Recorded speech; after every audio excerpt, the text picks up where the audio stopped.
So really, when it comes down to it, there aren't too many differences between Division I basketball, Division III basketball, other than these two main things. So the first and most obvious thing that separates Division I from Division III players is obviously athletic ability and size. When it comes to Division I players, they're usually the most athletic players. They're the ones who jump the highest. They're the ones who are the fastest. The speed of the game is a little bit faster, maybe even a lot faster in certain cases. A lot of guys are bigger, taller, faster, stronger. That's the biggest differentiator between Division I and Division III basketball. But that's not the only difference between Division I and Division III players. Now, just because the athletic ability and the size and the speed are different doesn't mean that the other players at the Division III level are less of basketball players or are less skilled. When it comes down to it, some basketball players at the Division III level might even be more skilled than the Division I level just because they need to be craftier.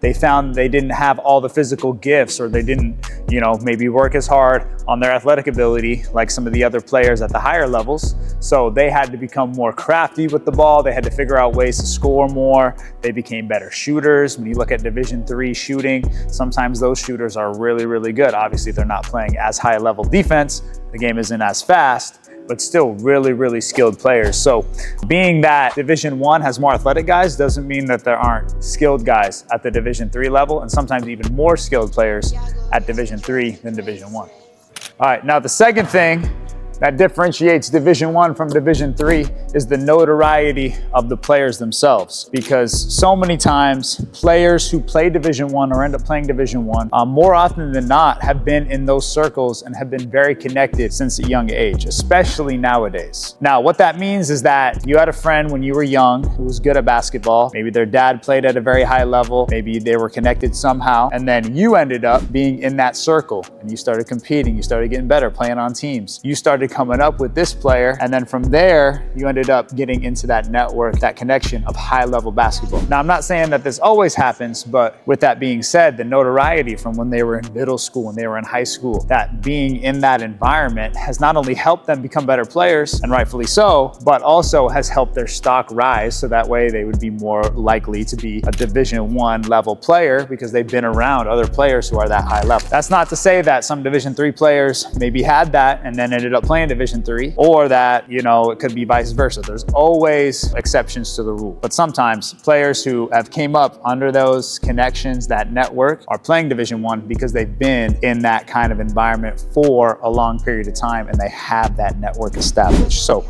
that's not to say that you can't do that if you aren't in that network, if you didn't play high-level travel basketball since you were young, but it does help you if you want to play Division I. And a lot of players who play Division I, not saying that they aren't great players, of course they put in work and they've done a lot, but just being in that network from a young age has been a big step up for them. So really, when it comes down to it, there aren't too many differences between Division I basketball, Division III basketball, other than these two main things. Now, if you want to up your chances of playing Division I, here's a few things that you can do. First one, play for a circuit team. This is where all the Division I coaches are going to gather. If you can get on a circuit team and become a contributor, at least a rotational player, hopefully a starter, you're going to be able to get a lot more Division I looks than other players. Second thing, play for a winning high school. Be a contributor, be a starter. That would be ideal. Coaches see that you can win state championships, get to the state championship. If you can play for a team, be a part of a team, play a role,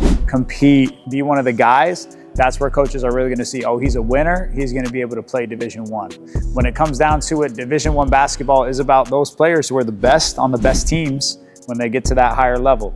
Division III, yeah, there might be players who will sneak through without being winners, without being those types of guys. So again, those are kind of the main two things that you have to do in order to playing Division I. Now, if you want more content like this, make sure you guys leave a like, make sure you guys subscribe, turn on post notifications, and we'll see you guys in the next video.